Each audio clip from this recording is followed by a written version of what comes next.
Frères et sœurs de l'émission, le royaume de Dieu. Le royaume de Dieu est proche.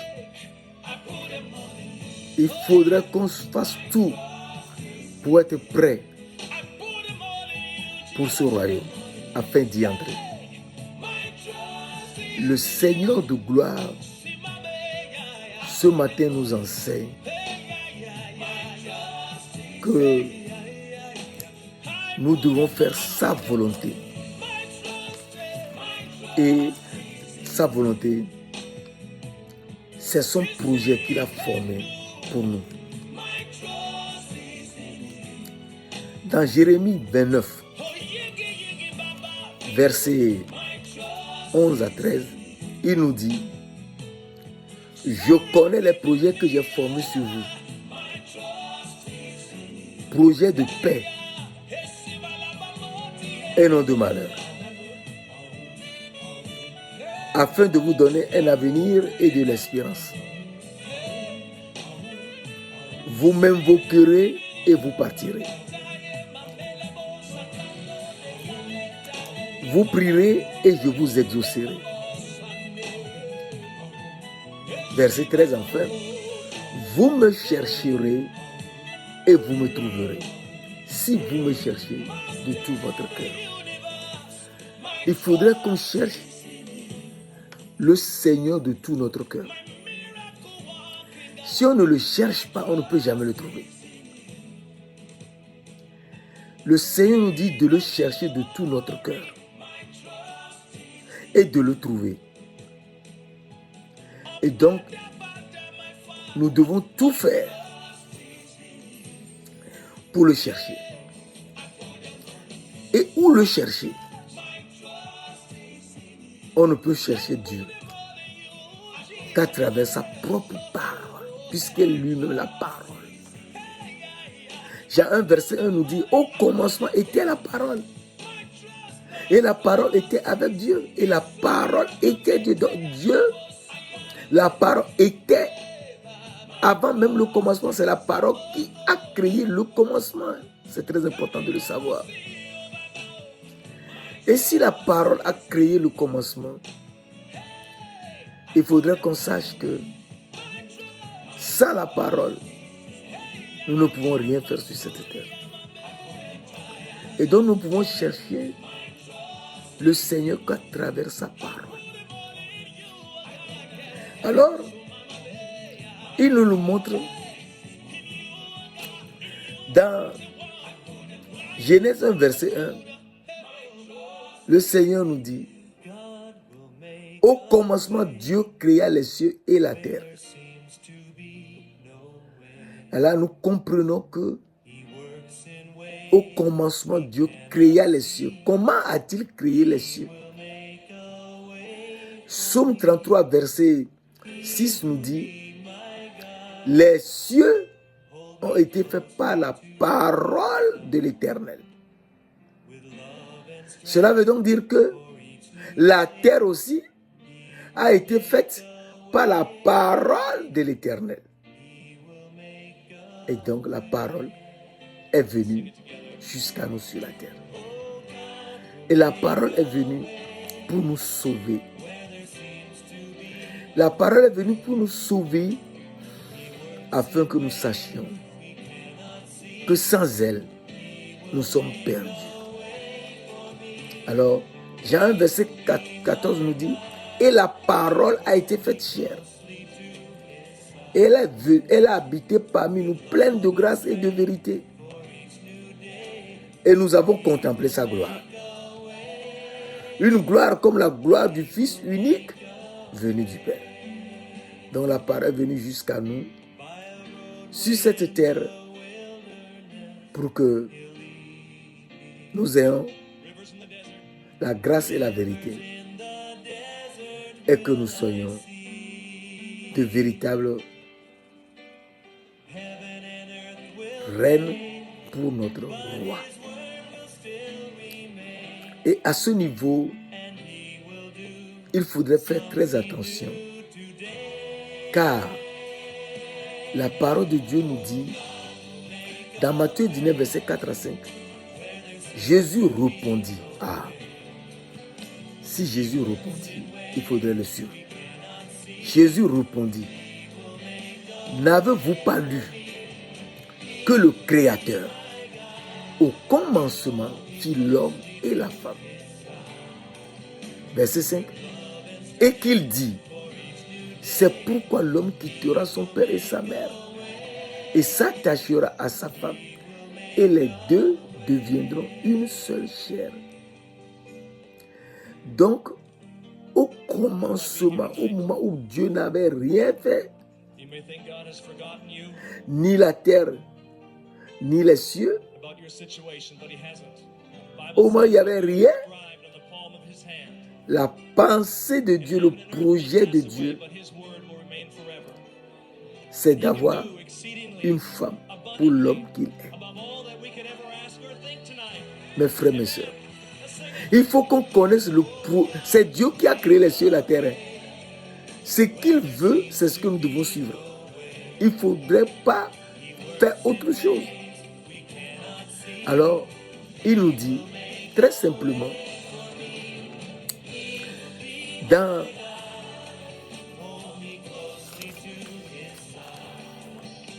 Jean 1, verset 17, car la loi a été donnée par Moïse, la grâce et la vérité sont venues par Jésus. Donc, la parole qui est Dieu, l'Esprit, a été faite chair et est venue avec la grâce et la vérité. Et c'est Jésus-Christ, la parole faite chair, qui est venue pour chercher sa femme, qui ne peut être que l'âme invisible, qui sera un jour dans la chair, dans le corps de l'homme. Voilà le projet de Dieu. C'est Dieu qui a créé les cieux et la terre. Il veut que sa femme soit une reine parfaite en beauté, ayant sa gloire, sa magnificence, sa richesse, et donc avoir sa sagesse, manger sa sagesse. Mes frères, mes sœurs, il faut qu'on suive la parole de Dieu. Parce que c'est Dieu qui a créé les cieux et la terre. Et tout est créé en lui. Colossiens verset 7, car en lui ont été créées toutes les choses qui sont dans les cieux et sur la terre, les visibles et les invisibles, trône, dignité, domination, autorité. Tout a été créé par lui et pour lui. On ne peut rien faire. On est en lui. On est en lui. Il n'y a rien au-delà de lui. On est tous en lui. Et donc, il faut le suivre pour savoir ce qu'il veut vraiment nous faire. Si on ne le suit pas, on est perdu. Et il nous dit que c'est lui qui est venu chercher sa femme. Car la femme a échoué dans le jardin d'Éden, où elle doit le chercher en suivant sa parole. Dans Genèse 2, verset 18, l'Éternel Dieu dit, il n'est pas bon que l'homme soit seul. L'homme qu'il a formé, il n'est pas bon que l'homme soit seul. Je lui ferai une aide semblable à lui. Il faut noter ici que l'Éternel, qui est Dieu, est l'homme créé. Il s'est créé lui-même la première de ses œuvres. Donc il est le premier-né. Colossiens 1. verset 15 nous dit, il est l'image du Dieu invisible, le premier-né de toute la création. Et dans Genèse 1, verset 27, Dieu, le Dieu invisible, créa l'homme à son image. Donc, il est l'image du Dieu invisible. Donc, c'est l'homme qui est l'image du Dieu invisible. Il le créa à l'image de Dieu. S'il le créa à l'image de Dieu, il faut savoir que dans 2 Corinthiens 4, verset 3-4, la parole de Dieu nous dit, nous prêchons. 2 Corinthiens 4, verset 4. Si notre évangile est encore voilé, il est voilé pour ceux qui périssent, pour les incrédules, dont le Dieu de ce siècle a voilé l'intelligence, a aveuglé l'intelligence, afin qu'ils ne vissent pas briller la splendeur de l'évangile de la gloire de Christ, qui est l'image de Dieu. Et donc, Christ est l'image de Dieu. Et Christ qui est l'image de Dieu, Christ est l'âme de Dieu. Christ est l'âme de Dieu. Et il est venu pour certains. Dans Éphésiens 1, verset 3, 4, la parole de Dieu nous dit, béni soit Dieu le Père de notre Seigneur Jésus-Christ, qui nous a bénis de toutes sortes de bénédictions spirituelles dans les lieux célestes en Christ. En Christ, verset 4, en Christ, Dieu nous a élus avant la fondation du monde, pour que nous soyons saints et irrépréhensibles devant lui. Si nous devons être saints et irrépréhensibles devant lui, il faudrait savoir que Dieu lui-même, il est saint, saint, saint. Il est le Père Saint, il est Christ le Saint de Dieu et il est l'Esprit Saint. 3 personnes en une. Il est saint, saint, saint. Et il nous appelle à être saints et irrépréhensibles, c'est-à-dire sans tache. Et s'il faudrait qu'on soit sans tache, il nous dit, il créa l'homme, l'homme est déjà créé, c'est lui le premier-né que Dieu a créé à son image. Il le créa et il nous dit, de manière très importante, qu'il créa l'homme et la femme, dont la femme sera créée. Et pour que la femme soit créée, elle doit écouter le Créateur et chercher l'homme. Jérémie 31, verset 22 nous dit, jusque à quand seras-tu errant, fille égarée, car l'Éternel crée une chose nouvelle sur la terre. La femme recherchera l'homme. C'est la femme qui doit rechercher l'homme créé. Si nous ne le recherchons pas, nous ne pourrons jamais le trouver. Et quel est ce temps que nous devons chercher et trouver? C'est moi la sagesse. Proverbe 8, verset 17 nous dit, j'aime, moi la sagesse, j'aime ceux qui m'aiment.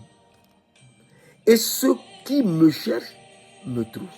Donc il faut chercher moi la sagesse jusqu'à la trouver. C'est très important. Et donc le Seigneur de gloire nous montre comment le chercher pour le trouver. Il faut absolument le chercher, mes frères, mes sœurs. Si on ne le cherche pas, on ne peut pas le trouver. Alors Jérémie 29, verset 11 à 13, que nous faisons, nous dit, et c'est très important, je connais les projets que j'ai formés sur vous, projets de paix et non de malheur, afin de vous donner un avenir et de l'espérance. Verset 12.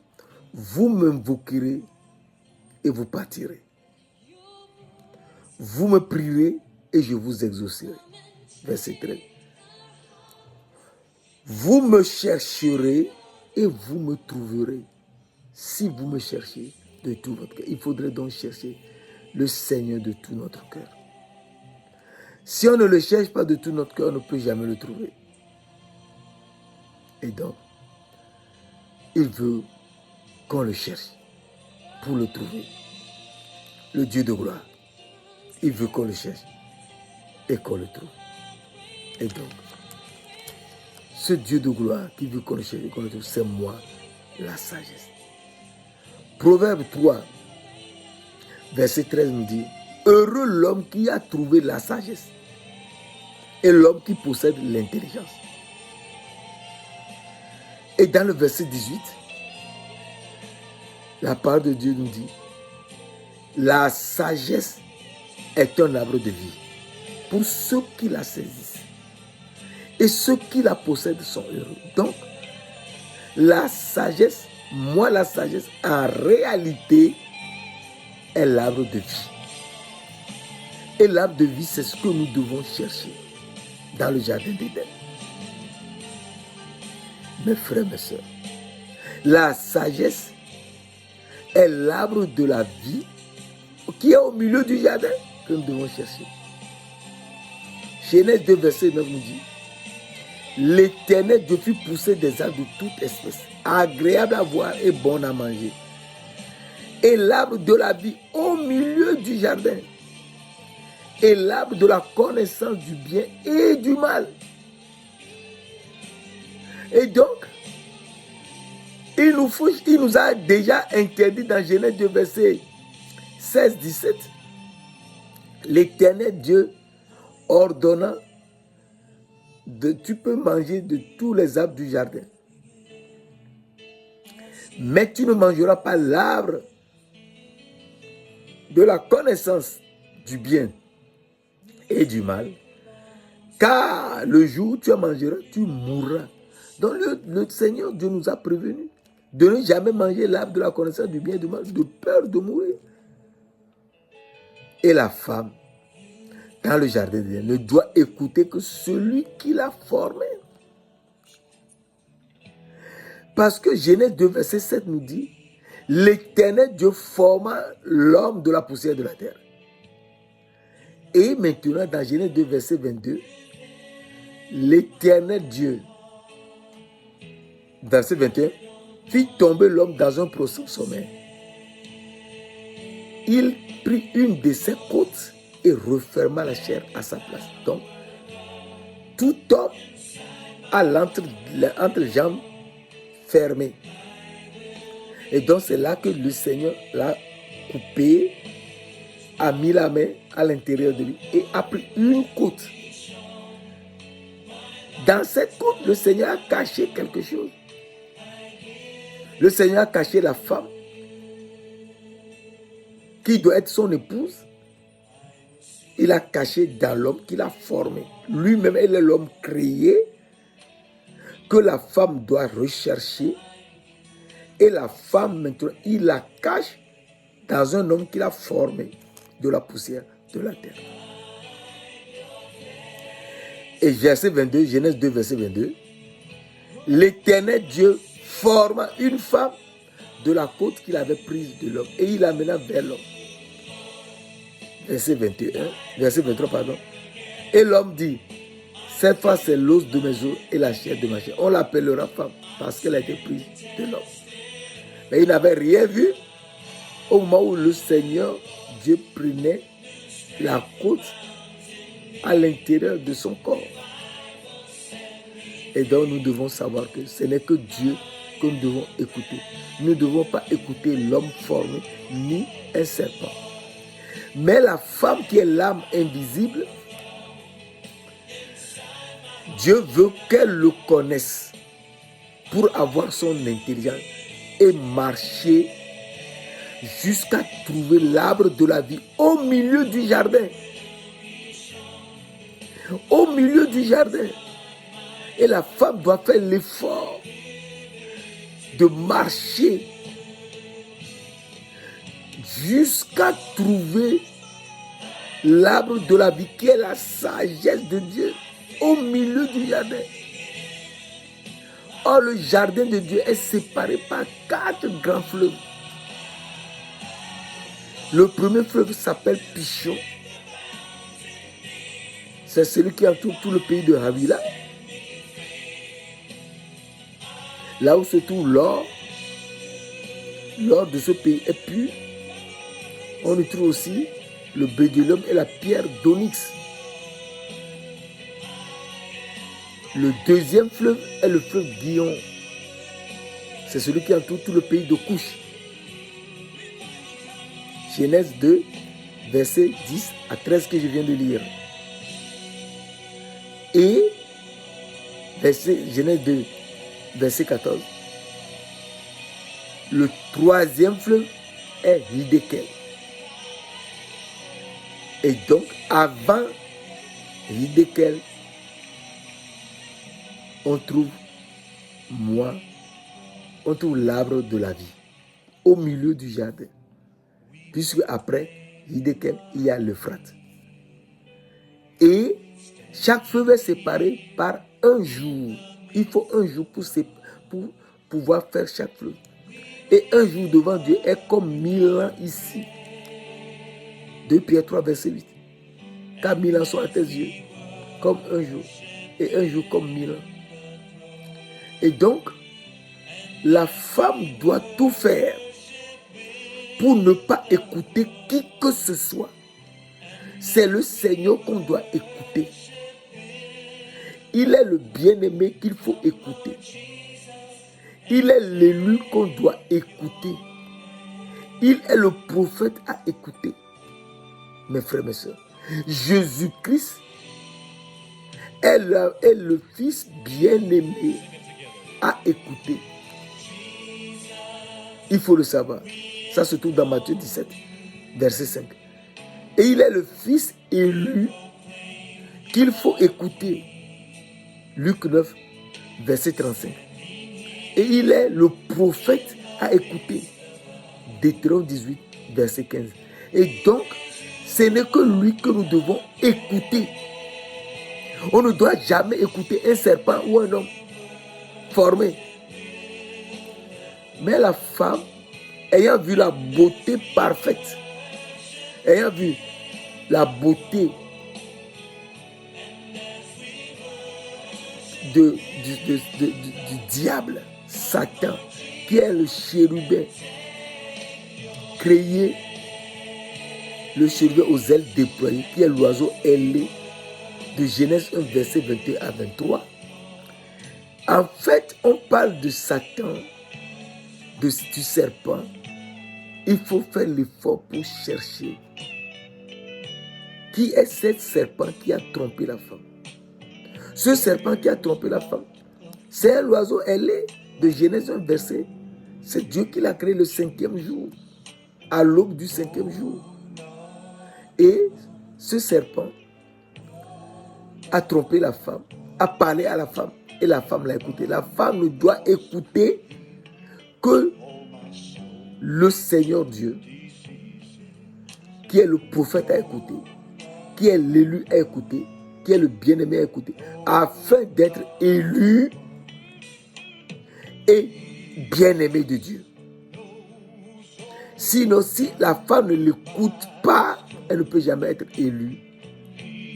Puisqu'il lui faut écouter le Fils élu de Dieu, elle ne peut jamais être élue. Or, dans Éphésiens 1, verset 3, 4 que nous avons lu, en Christ, nous avons été élus avant la fondation du monde. Donc, il faut que la femme sache, nous la femme, nous devons savoir que nous sommes élus avant la fondation du monde. Et donc, nous ne devons écouter que le Seigneur, le Fils bien-aimé de Dieu, a écouté, qui est l'élu à écouter et qui est le prophète à écouter. C'est Jésus-Christ, le prophète de Galilée. Mes frères, mes sœurs. Et donc la femme ne l'a pas fait, a écouté le serpent. Et le serpent l'a trompé. Genèse 3, verset 4 à 5 à 7, le serpent lui a dit, Dieu a-t-il dit, vous ne mangerez pas de tous les arbres du jardin? Elle a dit, nous pouvons manger les arbres du jardin. Mais l'arbre qui est au milieu du jardin, qu'elle ne voit pas, parce qu'il y a le guillon, où il y a l'obscurité, elle ne le voit même pas. Elle dit que le Seigneur dit de ne pas manger cet arbre. Et qu'elle peut manger l'arbre de la connaissance du bien et du mal. Le serpent lui dit, si elle le mange, elle sera comme Dieu. Or, le serpent n'est pas Dieu. Elle ne peut jamais enseigner à quelqu'un de être comme Dieu.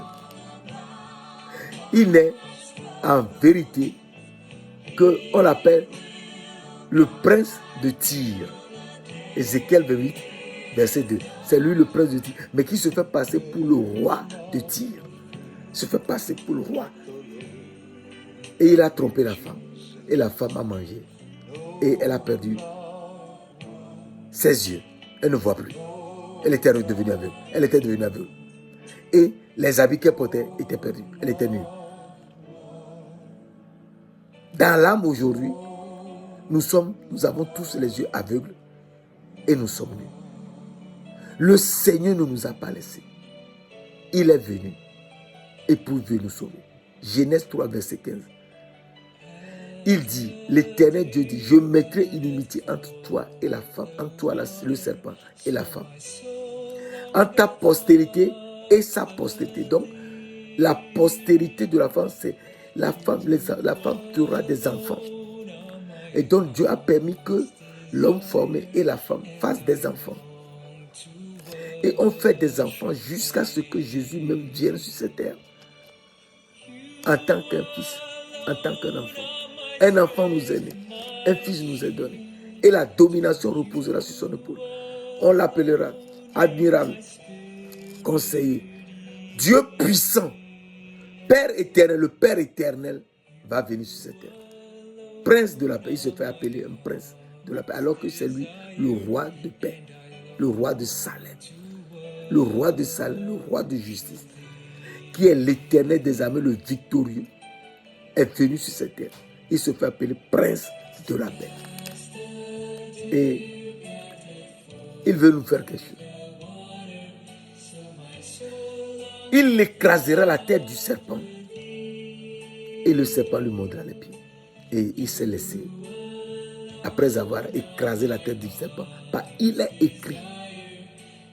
C'est ce qui est écrit dans la Bible, la parole de Dieu. L'alliance de Dieu qu'on utilise pour écraser la tête du serpent et être dans l'alliance de Dieu. Ensuite,